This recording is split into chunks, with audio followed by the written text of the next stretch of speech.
새누리당 이완구 새정치민주연합 박영선 원내대표가 7월 임시국회 마지막 날인 오늘 세월호 특별법의 극적 타결을 이끌어냈습니다. 네, 가장 큰 쟁점이었던 특검 추천위원 추천권 가운데 여당목 2명에 대해 야당과 또 세월호 유가족들이 사전에 동의하는 인사들로 추천하도록 합의를 했습니다.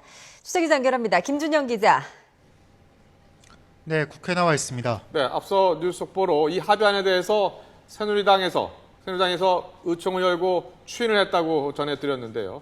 자, 두 대표가 오늘 막판 담판에 나섰다 성공을 했습니다. 어떤 내용입니까?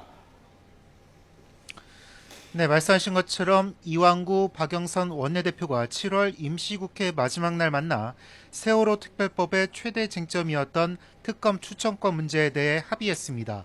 여당이 추천하도록 돼 있는 특검 추천위원 2명에 대해 사전에 세월호 참사 유족의 동의를 받도록 의견을 모았습니다. 그래픽을 보면서 설명을 드리겠습니다. 현행 상설특검법을 보면 특검 추천위원회 위원은 모두 7명입니다. 이 가운데 과반이 넘는 여야가 각각 2명씩 추천하도록 돼 있는 국회 추천목 4명에 대해 유족의 뜻을 반영하는 것으로 사실상 유가족에게 특검 추천권을 주는 것과 같다는 설명입니다. 그동안 상설특검법 규정을 따라야 한다는 새누리당이 한 발 물러선 것으로 풀이됩니다.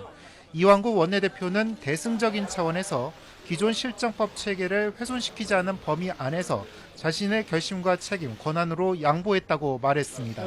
일단 새누리당은 의원총회를 열고 협상 내용을 보고받고 추인했습니다. 새정치연합도 약 40분 전부터 비공개 의원총회를 열고 협상 내용을 보고받고 있습니다. 지난 7일 원내대표 간 합의가 의원총회에서 부결된 전례가 있어 결과를 지켜봐야 할 것으로 보입니다.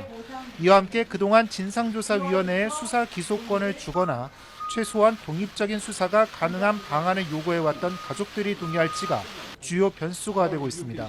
현재 유가족이 총회를 열고 있는 상황입니다.